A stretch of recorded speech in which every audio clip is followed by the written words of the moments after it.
Hi friends. ఒకసారి ఊహించుకోండి. మీరు రోజు చూసే మీ నగరం ఆకాశంలో ఉన్నట్టుండి ఓ భారీ గ్రహాంతరంలోక ప్రత్యక్షమైతే, అది ఒక్కరోజు కాదు, 2 రోజులు కాదు.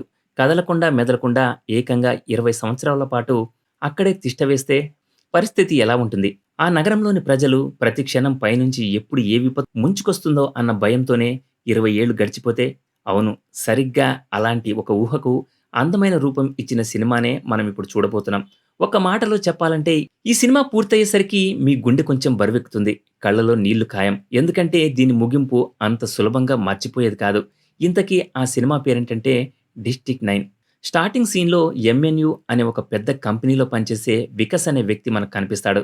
చూడ్డానికి మీలో, నాలో ఒకడిలా ఉండే ఒక సాధారణ ఉద్యోగి. అతను 1982లో జోహానస్బర్గ్‌కి వచ్చి ఆగిన ఆ ఏలియన్ షిప్ కథను చెప్తుంటాడు. మొదట్లో ఆ షిప్‌లోంచి ఎవరూ బయటకు రాకపోవడంతో ప్రభుత్వానికి, ప్రజలకు విపరీతమైన క్యూరియాసిటీ పెరిగిపోతుంది. ధైర్యం చేసి డోర్‌లను కట్ చేసి లోపలికి వెళ్లి చూసిన వాళ్ళంతా ఒక్కసారిగా షాకవుతారు. ఎందుకంటే లోపల ఉన్న ఏలియన్ చూడటానికి భయంకరంగా ఉన్నా, చాలా బలహీనంగా, ఆకలితో, నీరసంగా ఉన్నాయి. కనీసం ఎదురుదాడి చేసే ఓపిక కూడా వాటికి లేదు.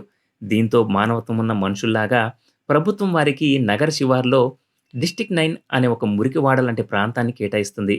కానీ రోజులు గడిచాయి, నెలలు గడిచాయి. పైన ఉన్న ఆ మదర్ షిప్ మాత్రం అంగుళం కూడా కదలలేదు. మధ్య మధ్యలో దాని నుండి కొన్ని విడిభాగాలు కింద పడుతుంటాయి. అది పాడైపోయిందని, ఈ ఏలియన్స్ ఇక ఇక్కడి నుంచి వెళ్ళలేవని అందరికీ అర్థమైపోతుంది. కానీ కడుపు మండిన ఈ ఏలియన్స్ ఆహారం కోసం అప్పుడప్పుడు నగరంపై పడి దాడులు చేస్తుండేవి. దీంతో ప్రజలకు వీటిపై అసహ్యం పెరిగిపోతుంది. వీటికి అవహేళనగా ప్రాన్స్ అని పేరు పెట్టారు. పాపం ఆ ప్రాన్స్ మనుషులు పారేసిన చెత్తను తింటూ, ముఖ్యంగా క్యాట్ ఫుడ్, అవే తింటూ ప్రాణాలతో బతుకుతున్నాయి. చూస్తుండగానే 20 ఏళ్లు గడిచిపోతాయి. దీంతో ప్రభుత్వం ఈ ప్రాన్స్‌ను నగరం నుండి మరింత దూరంగా పంపించే బాధ్యతను ఎంఎన్యు కంపెనీకి అప్పగించింది. ఇక్కడే మనకు ఎంఎన్యు కంపెనీ అధికారి పిట్ కనిపిస్తాడు. ఈ మిషన్‌కి ఇతను వికస్‌ను టీమ్ లీడర్‌గా నియమిస్తాడు. ఎందుకంటే వికస్‌కు ఫ్రాన్స్‌తో ఎలా డీల్ చేయాలో బాగా తెలుసు. కానీ కెమెరా ముందు వికస్ కుటుంబం, స్నేహితులు అతని గురించి ఏదో ఘోరంగా జరిగిపోయినట్టు బాధగా ఉండడం చూపిస్తారు. ఎందుకనేది మనకిప్పుడు అర్థం కాదు. సీన్ కట్ చేస్తే వికస్ తన టీమ్‌తో కలిసి డిస్ట్రిక్ట్ 9కి బయలుదేరతాడు. వాళ్ళ పని సింపుల్. ఫ్రాన్స్‌కు ఎవిక్షన్ నోటీసులిచ్చి వాడితో సంతకాలు పెట్టించుకోవడం. కానీ పోలీసులు ఇవ్వబోతే ఆ ప్రాన్స్ ఎదురు తిరుగుతున్నాయి. అందువల్ల వికస్ ఒక తెలివైన ప్లాన్ వేస్తాడు. వాటికి వ్యసనంగా మారిన క్యాట్ ఫుడ్‌ని ఎరగవేసి అమాయకంగా నోటీసులపై సంతకాలు చేయించుకుంటూ ఉంటాడు. ఇదే డిస్ట్రిక్ట్ 9లో ఒక లోకల్ గ్యాంగ్ కూడా ఉంటుంది. వీళ్ళు ఫ్రాన్స్‌కు క్యాట్ ఫుడ్ అక్రమంగా అమ్మి బదులుగా వారి ఏలియన్ టెక్నాలజీ, ఆయుధాలను సంపాదిస్తుంటారు. మరోవైపు వికస్ ఒక ఇంట్లో తనిఖీ చేస్తుండగా అది మొత్తం ఫ్రాన్స్ గుడ్లతో నిండి ఉండటం చూస్తాడు. వాటిని ప్రమాదకరమని భావించి ఏమాత్రం జాలి లేకుండా ఆ ఇంటికి నిప్పు పెట్టించేస్తాడు. ఇక్కడే మనకు ఎంఎన్యు అసలు ఉద్దేశ్యం అర్థమవుతుంది. వారికి కావాల్సింది ఫ్రాన్స్ సంక్షేమం కాదు, వారి అద్భుతమైన ఆయుధాలు. కానీ వాటిని కేవలం ఏలియన్ డీఎన్ఏ ఉన్నవాళ్ళు మాత్రమే వాడగలరు.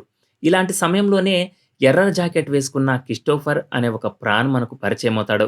అతనితో పాటు అతని చిన్న కొడుకు జాన్సన్ కూడా ఉంటాడు. మిగతా ప్రాన్స్ కాకుండా క్రిస్టోఫర్ చాలా తెలివైనవాడు.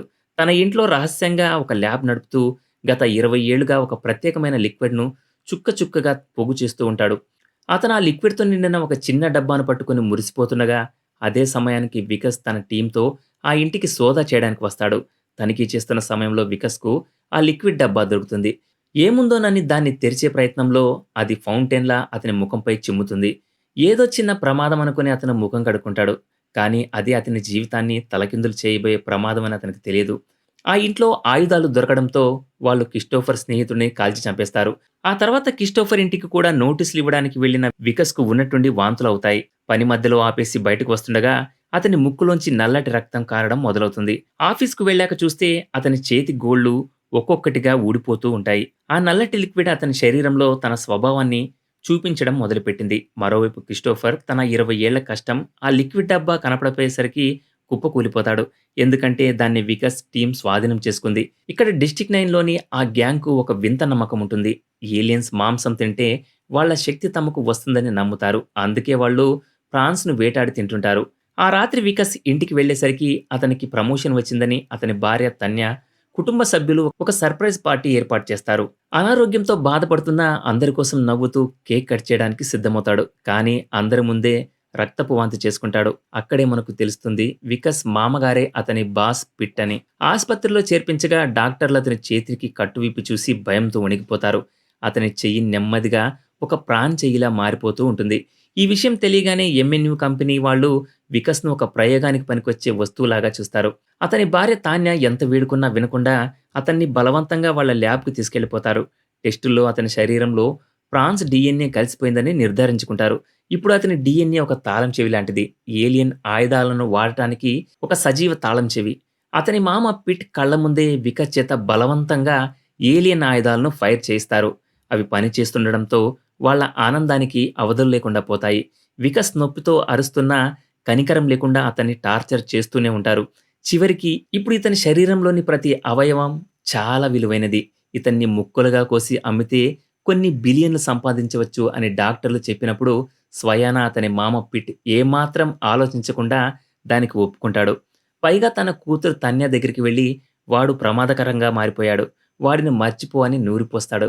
కానీ వికస్ తనను చంపడానికి వస్తున్న డాక్టర్లపై దాడి చేసి చాకచక్యంగా అక్కడి నుంచి తప్పించుకుంటాడు. కానీ ఎక్కడికి వెళ్తాడు? సొంత ఇల్లు పోలీసుల ఆధీనంలో ఉంది. భార్యకు ఫోన్ చేస్తే అత్తగారు తిడుతుంది. టీవీలో తననేమో ఒక మోస్ట్ వాంటెడ్ క్రిమినల్ లాగా చూపిస్తున్నారు. ఆకలితో ఒక బర్గర్ తినడానికి కూడా వీల్లేదు. చివరికి అతనికి ఒకే ఒక సురక్షితమైన ప్రదేశం కనిపిస్తుంది. అదే డిస్ట్రిక్ట్ 9. పోలీసులు కూడా రావడానికి భయపడే ఆ మురికివాడ. అక్కడ ఆకలికి తట్టుకోలేక ప్రాన్స్ తినే క్యాట్ ఫుడ్‌ని దొంగిలించి తింటుండగా అతని పళ్ళు రాలిపోతాయి. అతను పూర్తిగా ఏలియన్‌గా మారిపోతున్నాడు. సరిగ్గా అప్పుడే అతని భార్య తాన్య ఫోన్ చేస్తుంది. ఏదో ఆశతో ఫోన్ ఎత్తితే నన్ను క్షమించు. మనమిక కలిసి ఉండలేం అని చెప్పి ఫోన్ పెట్టేస్తుంది. ఆ బాధ, కోపంలో తన ఏలియన్ చేతిని గొడ్డలితో నరుక్కోవడానికి ప్రయత్నిస్తాడు. కానీ విఫలమవుతాడు. అలా తిరుగుతూ అతను అనుకోకుండా క్రిస్టోఫర్ ఇంట్లోకి దూరిపోతాడు. స్పృహ తప్పి పడిపోయిన వికస్‌ను చూసి క్రిస్టోఫర్ అంతా అర్థం చేసుకుంటాడు. నీకీ పరిస్థితి రావడానికి కారణమైన ఆ నల్ల లిక్విడ్ ఎంఎన్యు ల్యాబ్‌లో ఉంది. దాన్ని తిరిగి తెస్తే నిన్ను మళ్ళీ మనిషిగా మార్చగలను అని క్రిస్టోఫర్ చెప్తాడు. ఆ మాట వినగానే వికస్‌లో కొత్త ఆశ చిగురిస్తుంది. ఆ లిక్విడ్ కేవలం మందు మాత్రమే కాదు. అది పైన ఆగి ఉన్న మదర్‌షిప్ స్టార్ట్ చేసే ఇంధనం అని కూడా తెలుస్తుంది. కానీ అక్కడికి వెళ్ళాలంటే మనకు ఆయుధాలు కావాలి అని వికస్ అంటాడు. వెంటనే డిస్ట్రిక్ట్ 9లోని గ్యాంగ్ దగ్గరికి వెళ్లి ఆయుధాలు అడుగుతారు. కానీ వాళ్ళు అతని ఏలియన్ చేతిని చూసి దాన్ని నరికి తింటే తమకు కూడా ఏలియన్ శక్తి వస్తుందని అతనిపై దాడి చేస్తారు. వికస్ అక్కడున్న ఏలియన్ గన్‌తో వాళ్ళను చెదరగొట్టి కొన్ని ఆయుధాలతో పారిపోతాడు. ఆ తర్వాత వికస్, క్రిస్టోఫర్ కలిసి ఎంఎన్యు బిల్డింగ్‌పై దాడి చేస్తారు.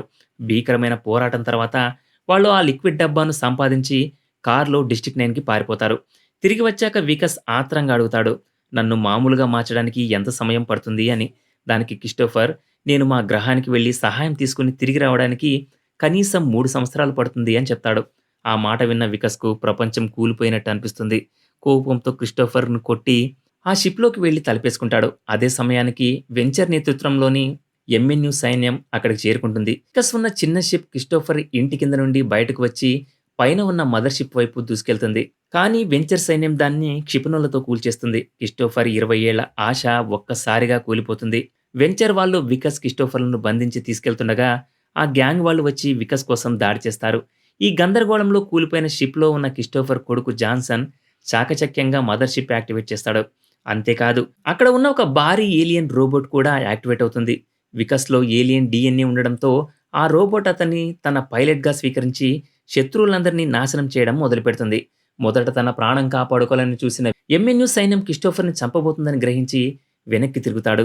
తన ప్రాణాలను పణంగా పెట్టి ఆ రోబోట్‌తో బీభత్సం సృష్టిస్తూ క్రిస్టోఫర్‌ని కాపాడతాడు. చివరికి క్రిస్టోఫర్‌తో, నువ్వు వెళ్ళు, మీ అబ్బాయిని తీసుకుని మీ గ్రహానికి సురక్షితంగా వెళ్ళు, నేను వీళ్ళని ఆపుతాను అని చెప్పి అతన్ని షిప్ వైపు పంపిస్తాడు. క్రిస్టోఫర్ కన్నీళ్లతో స్నేహితుడికి వీడ్కోలు పలికి తన కొడుకుతో కలిసి చిన్న షిప్‌లోకి వెళ్ళిపోతాడు. ఆ తర్వాత చిన్న షిప్‌ను పైన ఉన్న పెద్ద మదర్‌షిప్ ఒక కాంతి పుంజంతో తనలోకి లాక్కుంటుంది. ఇక్కడ వికస్ ఒంటరిగా ఎంఎన్యు సైన్యంతో వీరోచితంగా పోరాడతాడు.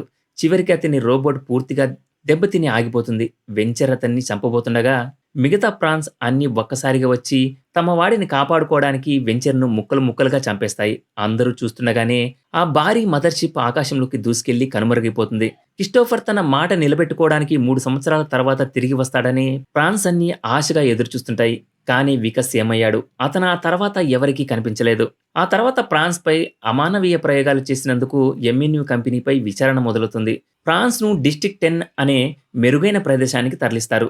సినిమా చివర్లో ఒక ప్రాణ్ చెత్తలో దొరికిన లోహపు ముక్కతో ఒక అందమైన పువ్వును తయారు చేస్తూ కనిపిస్తుంది. అది మరెవరో కాదు, పూర్తిగా ప్రాణ్‌గా మారిపోయిన మన వికాస్. బహుశా తన భార్య తన్య కోసం ఆ పువ్వును తయారు చేస్తూ ఉండి ఉంటాడు. అతని శరీరం మారినా అతనిలోని ప్రేమ చావలేదన్నమాట. ఈ సీన్‌తోనే ఈ మూవీ ముగుస్తుంది. క్రిస్టోఫర్ తిరిగి వచ్చాడా? వికస్‌కు ఇచ్చిన మాట నిలబెట్టుకున్నాడా? అనే ప్రశ్నలకు సమాధానం దొరకాలంటే మనం పార్ట్ 2 కోసం వేచి చూడాల్సిందే. ఇది ఫ్రెండ్స్ ఇవాల్టి వీడియో. ఇలాంటి మరిన్ని ఇంట్రెస్టింగ్ వీడియోల కోసం ఛానెల్‌ని సబ్స్క్రైబ్ చేయండి. Thanks for watching.